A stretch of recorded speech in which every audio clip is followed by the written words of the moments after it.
Hello friends, फिर से हम मिल गए। कक्षा 9 हिंदी। हम प्रकरण 19वां महाकवि कालिदास पढ़ रहे थे।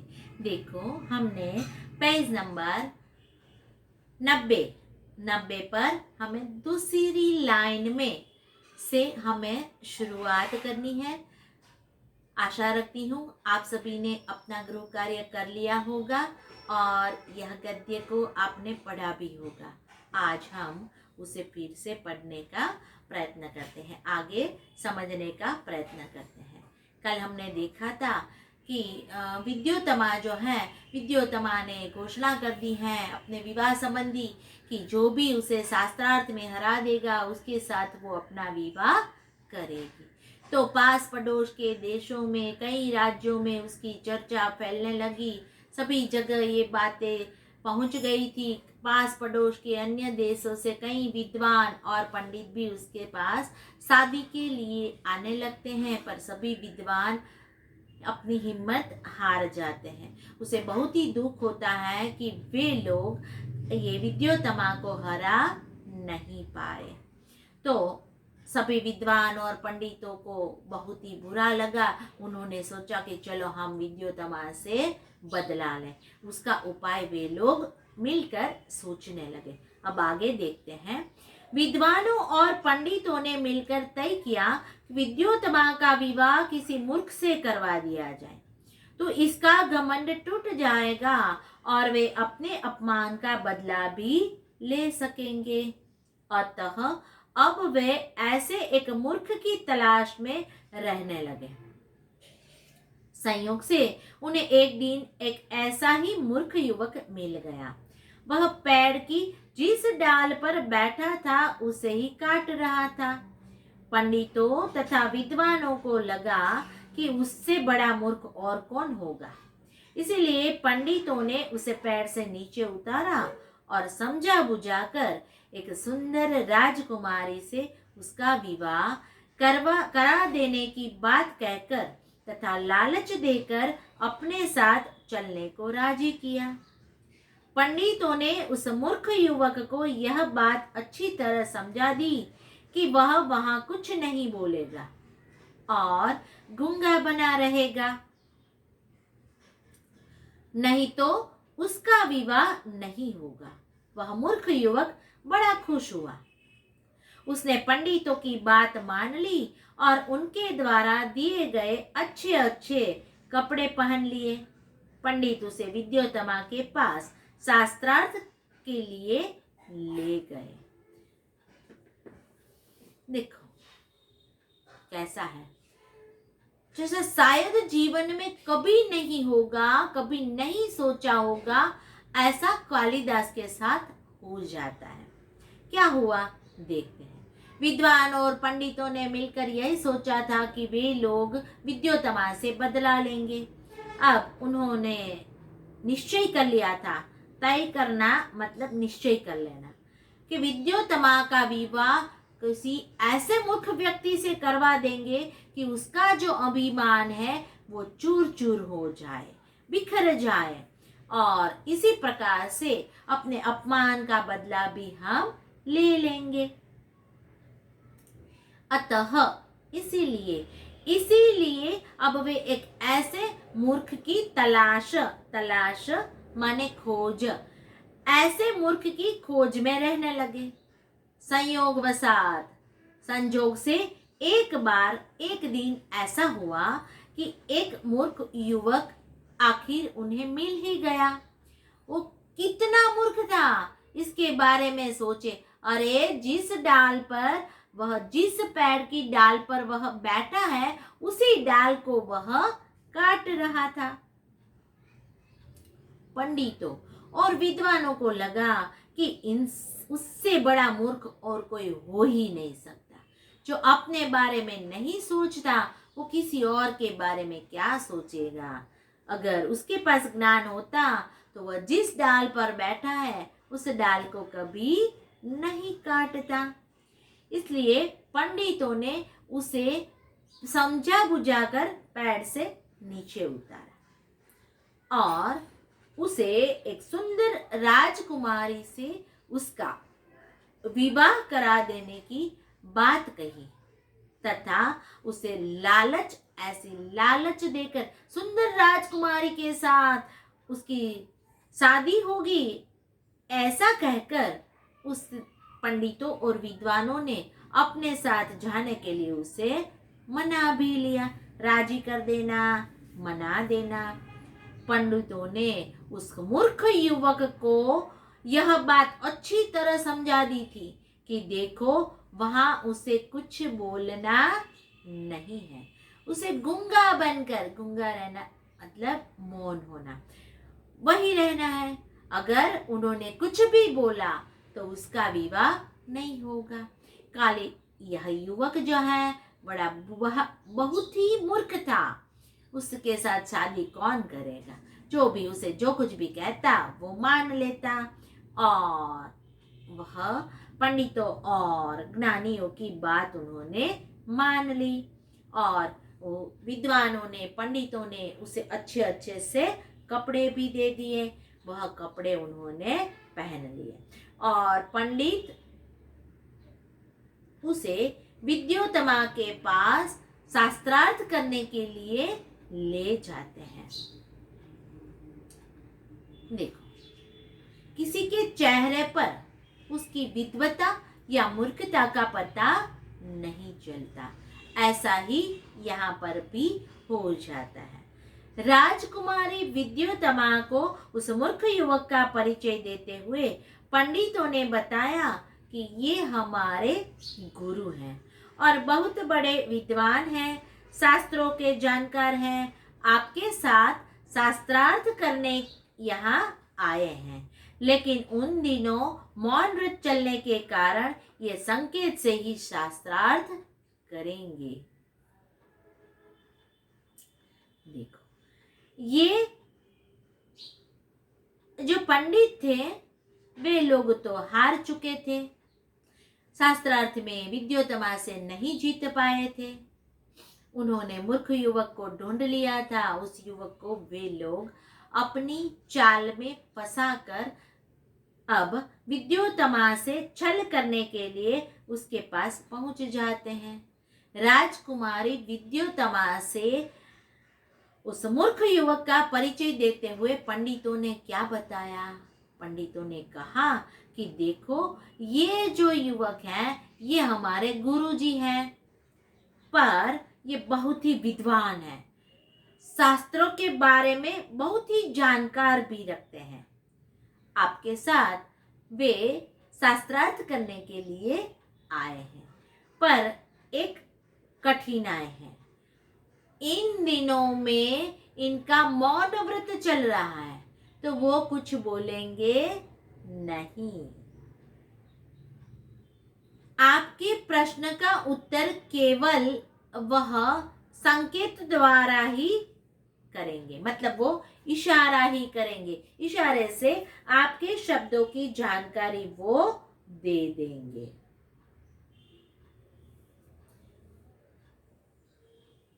विद्योत्तमा पंडितों की यह छल भरी बातें नहीं समझ सकी और शास्त्रार्थ के लिए तैयार हो गई।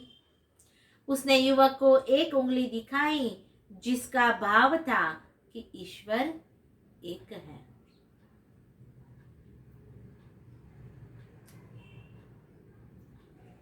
राजकुमारी विद्योत्तमा के पास कई पंडित आए, उस युवक को भी ले आए। राजकुमारी विद्योत्तमा को पता नहीं है कि ये पंडित जो है हमारे साथ छल कर रहे हैं, हमें धोखा दे रहे हैं। उनका परिचय तो, उस मूर्ख युवक का परिचय तो करवा दिया था कि यह हमारे गुरुजी हैं, बड़े विद्वान हैं और शास्त्र का ज्ञान भी रखते हैं और आपके साथ शास्त्रार्थ करने के लिए भी आए हैं। विद्वान कभी झूठ नहीं बोलते, पंडित झूठ नहीं बोलते। और विद्योत्तमा यह बात मान लेती हैं कि यह उनके गुरु हैं और उसके साथ शास्त्र के बारे में चर्चा करने के लिए वो तैयार हो जाती हैं। उसने उस आए हुए युवक को एक उंगली बताई, जिसका भाव था, विद्योत्तमा का कहना था कि ईश्वर एक है। उस मूर्ख युवक ने समझा कि यह मेरी एक आंख फोड़ डालना चाहती है। उसने 2 उंगलियां दिखाते हुए उसकी दोनों आंखें फोड़ डालने का संकेत किया।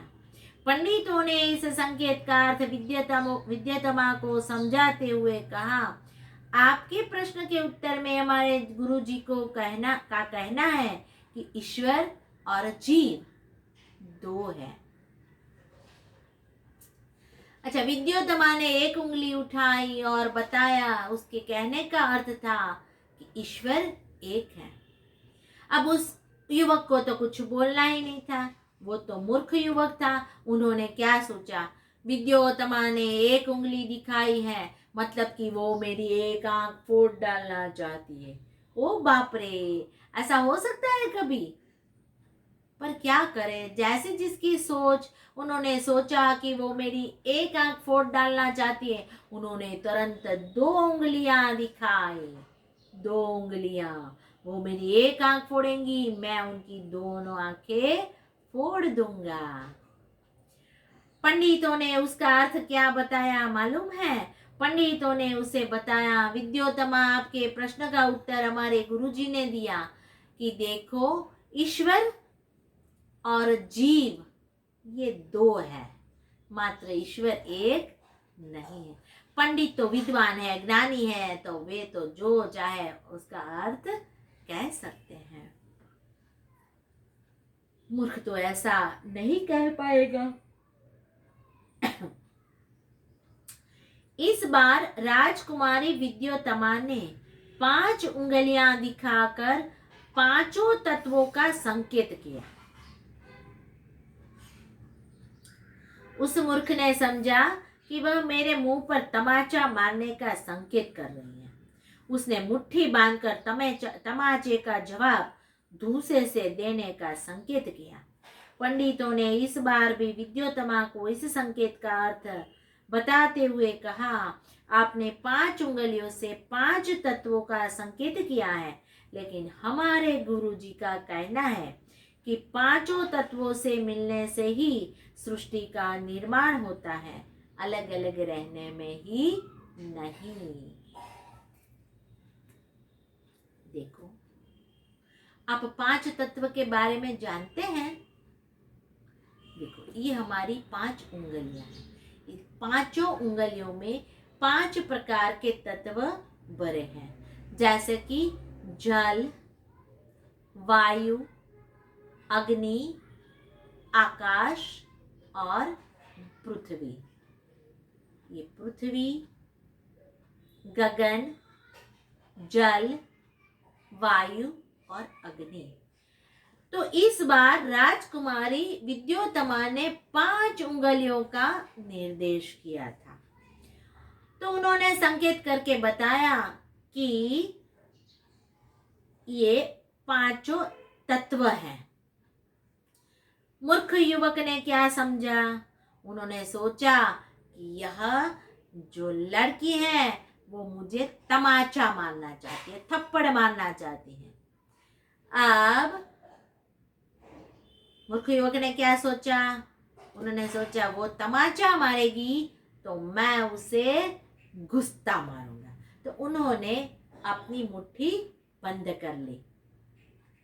विद्वानों ने बताया कि देखो, विद्योत्तमा का आपने जो 5 तत्वों के बारे में बताया है, हमारे गुरुजी का कहना है कि ये 5 तत्व है। सही बात है, पर ये 5 तत्व अगर मिल जाते हैं तो सृष्टि का निर्माण होता है।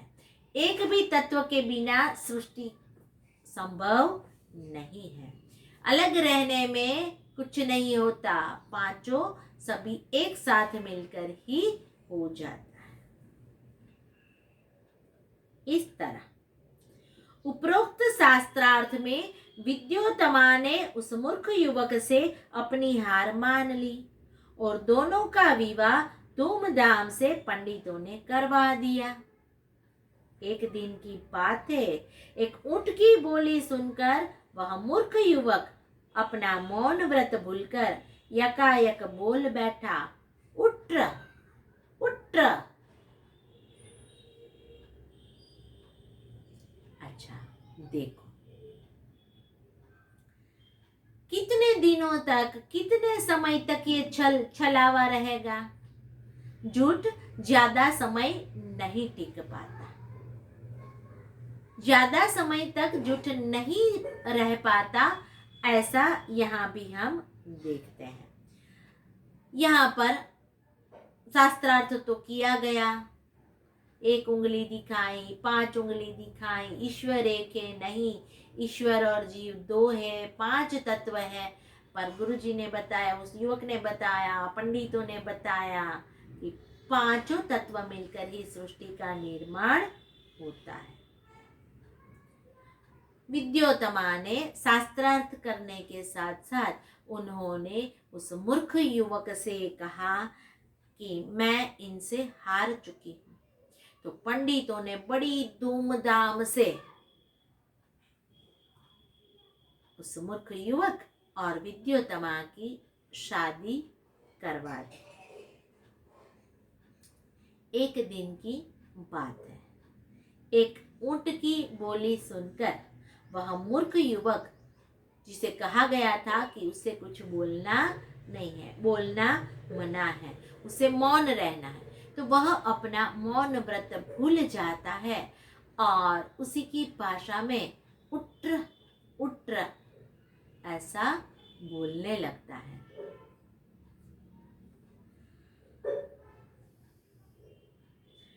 उसको बोलते सुनकर विद्योत्तमा चौंक उठी।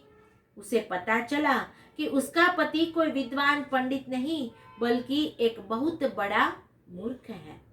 पंडितों की छल भरी बातों का अर्थ अब उसकी समझ में आ गया। विद्योत्तमा को बहुत मानसिक दुख पहुंचा और उसने अपने महल में कालिदास के प्रवेश पर रोक लगा दी और द्वार बंद कर लिए। कठोर उपासना से उसे माँ काली का वरदान प्राप्त हुआ और उसे काली का दास होने के कारण कालिदास नाम प्राप्त हुआ।